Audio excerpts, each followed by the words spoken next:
नमस्कार। कहानी घर में आपका स्वागत है। हमेशा की तरह आज भी हम लाए हैं आपके लिए एक बेहतरीन रचना। प्रसिद्ध व्यंग्यकार श्रीलाल शुक्ल का लिखा व्यंग गंजहों के गांव का लोकतंत्र।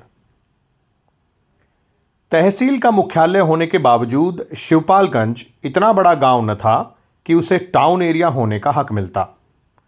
शिवपालगंज में एक गांव सभा थी और गांव वाले उसे गांव सभा ही बनाए रखना चाहते थे ताकि उन्हें टाउन एरिया वाली दर से ज़्यादा टैक्स ना देना पड़े। इस गांव सभा के प्रधान रामाधीन भीखम खेड़वी के भाई थे, जिनकी सबसे बड़ी सुंदरता ये थी कि वे इतने साल प्रधान रह चुकने के बावजूद ना तो पागल खाने गए थे और ना जेल खाने। गंजहों में वे अपनी मूर्खता के लिए प्रसिद्ध थे और उसी कारण प्रधान बनने के पहले तक वे सर्वप्रिय थे। बाहर से अफसरों के आने पर गांव वाले उनको एक प्रकार से तश्तरी रखकर उनके सामने पेश करते थे और कभी कभी कह भी देते थे कि साहेब, शहर में जो लोग चुनकर जाते हैं उन्हें तो तुमने 1000 बार देखा होगा, अब एक बार यहाँ का माल भी देखते जाओ। गांव सभा के चुनाव जनवरी के महीने में होने थे और नवंबर लग चुका था। सवाल ये था कि इस बार किसको प्रधान बनाया जाए।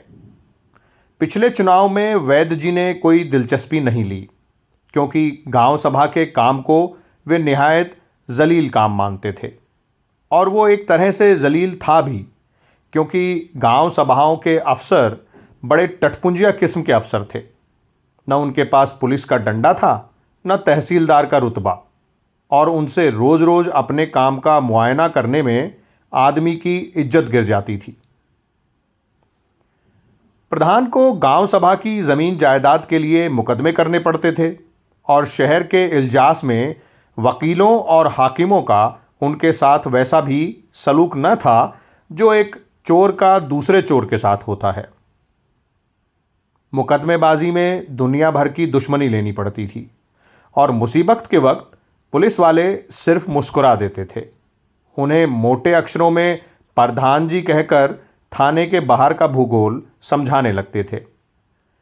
पर इधर कुछ दिनों से वैद्य जी की रुचि गांव सभा में भी दिखने लगी थी, क्योंकि उन्होंने प्रधानमंत्री का एक भाषण किसी अखबार में पढ़ लिया था। उस भाषण में बताया गया था कि गांव का उद्धार स्कूल, सहकारी समिति और गांव पंचायत के आधार पर ही हो सकता है। और अचानक वैद्य जी को लगा कि वे अभी तक गांव का उद्धार सिर्फ कोऑपरेटिव यूनियन और कॉलेज के सहारे करते आ रहे थे और उनके हाथ में गांव पंचायत तो है ही नहीं। आहा, उन्होंने सोचा होगा, तभी शिवपालगंज का ठीक से उद्धार नहीं हो रहा है। यही तो मैं कहूं कि क्या बात है। रुचि लेते ही कई बातें सामने आई। ये कि रामाधीन के भाई ने गांव सभा को चौपट कर दिया है। गांव की बंजर जमीन पर लोगों ने मनमाने कब्जे कर लिए हैं और निश्चय ही प्रधान ने रिश्वत ली है। गांव पंचायत के पास रुपया नहीं है और निश्चय ही प्रधान ने गबन किया है। गांव के भीतर बहुत गंदगी जमा हो गई है और प्रधान निश्चय ही सूअर का बच्चा है। थाने वालों ने प्रधान की शिकायत पर कई लोगों का चालान किया है, जिससे सिर्फ यही नतीजा निकलता है कि वो अब पुलिस का दलाल हो गया है। प्रधान को बंदूक का लाइसेंस मिल गया है, जो निश्चय ही डकैतियों के लिए उधार जाती है। और पिछले साल गांव में बजरंगी का कत्ल हुआ था, तो बूझो कि क्यों हुआ था। भंग पीने वालों में भंग पीसना एक कला है, कविता है, कार्रवाई है, कर्तव्य है, रस्म है। वैसे टके की पत्ती को चबाकर ऊपर से पानी पी लिया जाए तो अच्छा खासा नशा आ जाएगा, पर यहाँ नशेबाजी सस्ती है। आदर्श ये कि पत्ती के साथ बादाम, पिस्ता, गुलकंद, दूध मलाई आदि का प्रयोग किया जाए। भंग को इतना पीसा जाए कि लोढ़ा और सिल चिपक कर एक हो जाएं।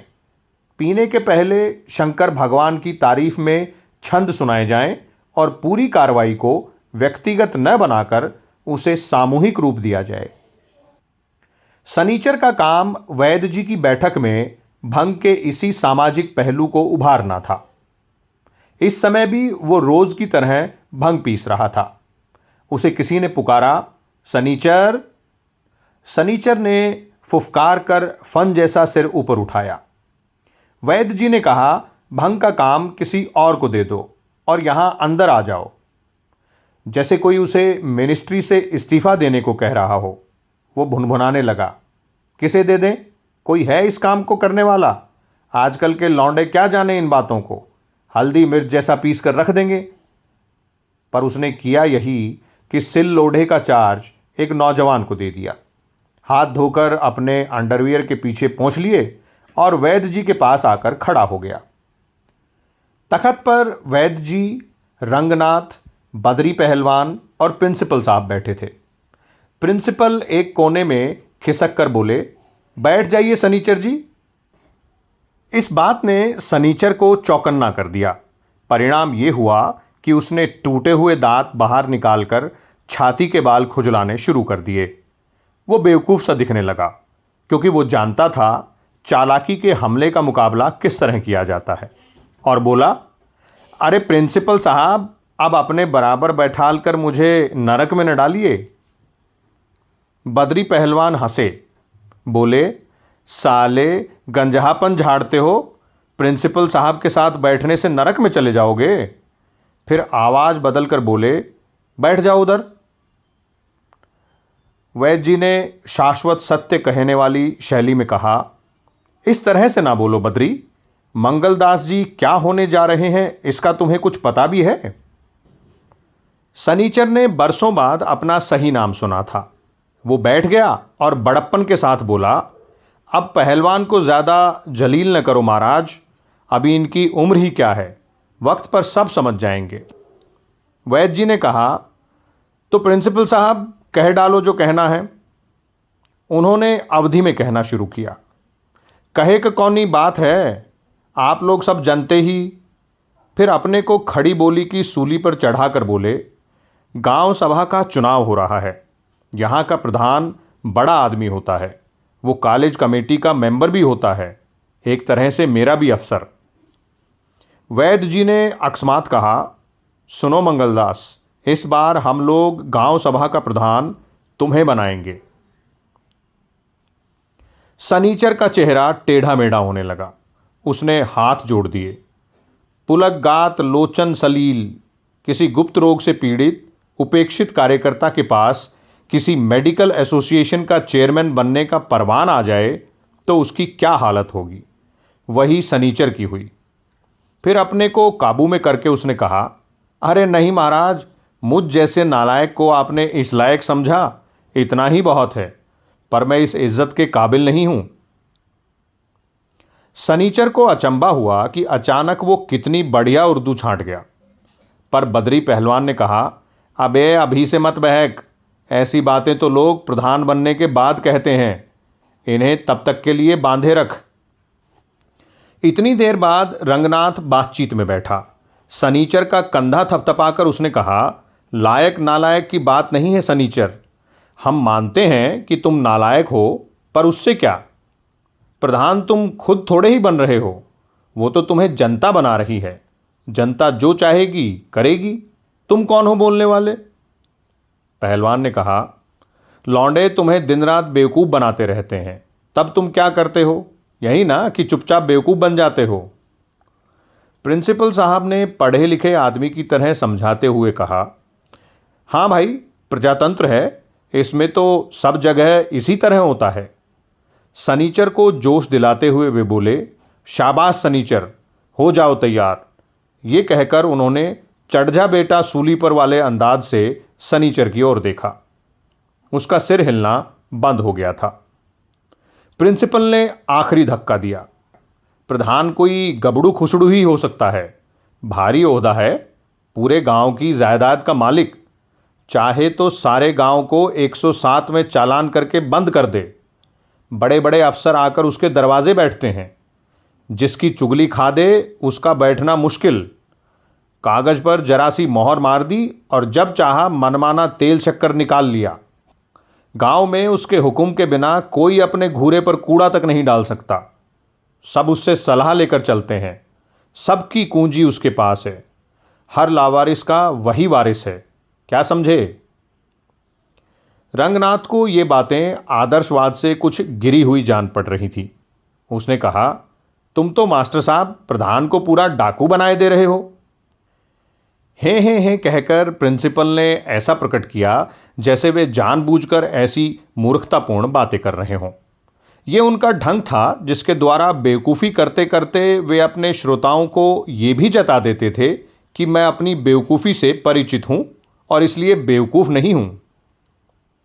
हे रंगनाथ बाबू, आपने भी क्या सोच लिया? मैं तो मौजूदा प्रधान की बातें बता रहा था। रंगनाथ ने प्रिंसिपल को गौर से देखा। यह आदमी अपनी बेवकूफ़ी को भी अपने दुश्मन के ऊपर ठोंक कर उसे बदनाम कर रहा है। समझदारी के हथियार से तो अपने विरोधियों को सभी मारते हैं, पर यहां बेवकूफ़ी के हथियार से विरोधी को उखाड़ा जा रहा है। थोड़ी देर के लिए खन्ना मास्टर और उनके साथियों के बारे में वो निराश हो गया। उसने समझ लिया कि प्रिंसिपल का मुकाबला करने के लिए कुछ और मजे हुए खिलाड़ियों की ज़रूरत है। सनीचर कह रहा था, पर बदरी भैया, इतने बड़े बड़े हाकिम प्रधान के दरवाजे पर आते हैं, अपना तो कोई दरवाज़ा ही नहीं है। देख तो रहे हो वो टूटा छप्पर। बदरी पहलवान हमेशा से सनीचर से अधिक बातें करने में अपनी तौहीन समझते थे। उन्हें संदेह हुआ कि आज मौका पाकर यहाँ मुंह लगा जा रहा है, इसलिए वे उठकर खड़े हो गए। कमर से गिरती हुई लुंगी को चारों ओर से लपेटते हुए बोले, घबराओ नहीं, एक दियासलाई तुम्हारे टूटे छप्पर में भी लगाए देता हूँ, ये चिंता अभी दूर हुई जाती है। कहकर वे घर के अंदर चले गए। ये मजाक था, ऐसा समझकर पहले प्रिंसिपल साहब हंसे, फिर सनीचर भी हंसा। रंगनाथ की समझ में आते आते बात दूसरी ओर चली गई थी। वैद्य जी ने कहा, क्यों, मेरा स्थान तो है ही, आनंद से यहाँ बैठे रहना, सभी अधिकारियों का यहीं से स्वागत करना। कुछ दिन बाद पक्का पंचायत घर बन जाएगा तो उसी में जाकर रहना, वहीं से गांव सभा की सेवा करना। सनीचर ने एक बार फिर विनम्रतापूर्वक हाथ जोड़े और सिर्फ यही कहा, मुझे क्या करना है? सारी दुनिया यही कहेगी कि आप लोगों के होते हुए शिवपालगंज में एक निठल्ले को। प्रिंसिपल ने अपनी चिर परिचित हे और अवधि का प्रयोग करते हुए कहा, फिर बहकने लगे आप सनीचर जी। हमारे इधर राजा पार की गांव सभा में वहां के बाबू साहब ने अपने हलवाई को प्रधान बनाया है। कोई बड़ा आदमी इस धक्कापेल में खुद कहाँ पड़ता है? प्रिंसिपल साहब बिना किसी कुंठा के कहते रहे और मैनेजर साहब उसी हलवाई ने सभापति बनकर रंग बांध दिया। किस्सा मशहूर है कि एक बार तहसील में जलसा हुआ। डिप्टी साहब आए थे, सभी प्रधान बैठे थे।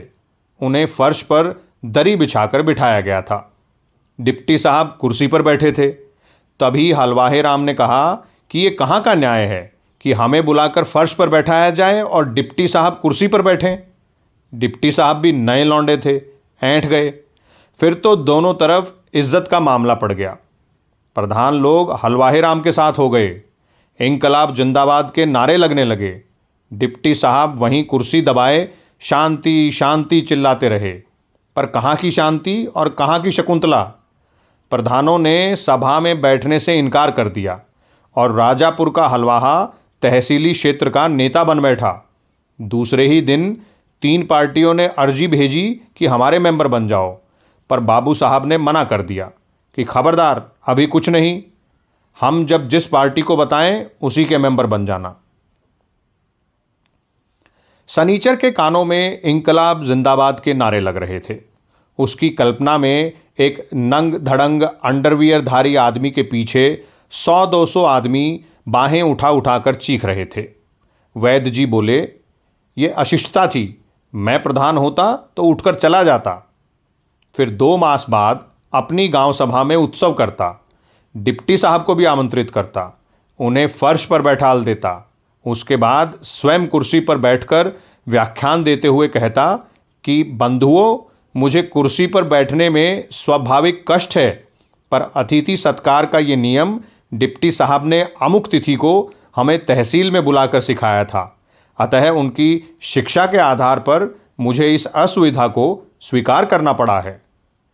ये कहकर वैद्य जी आत्मतोष के साथ ठठाकर हंसे। रंगनाथ का समर्थन पाने के लिए बोले, क्यों बेटा, यही उचित होता ना? रंगनाथ ने कहा, ठीक है, मुझे भी ये तरकीब लोमड़ी और सारस की कथा में समझाई गई थी। वैद्य जी ने सनीचर से कहा, तो ठीक है, जाओ देखो कहीं सचमुच ही तो उस मूर्ख ने भंग को हल्दी जैसा नहीं पीस दिया है। जाओ, तुम्हारा हाथ लगे बिना रंग ही नहीं आता। बद्री पहलवान मुस्कुराकर दरवाजे पर से बोला, जाओ साले, फिर वहीं भंग घोटो। आप सुन रहे थे श्रीलाल शुक्ल का लिखा व्यंग गंजहों के गांव का लोकतंत्र। ये उनके सुप्रसिद्ध उपन्यास राग दरबारी का एक अंश है। ऐसी ही और बेहतरीन रचनाओं के लिए जुड़े रहिए कहानी घर के साथ और हमारा चैनल सब्सक्राइब कीजिए। नमस्कार, धन्यवाद।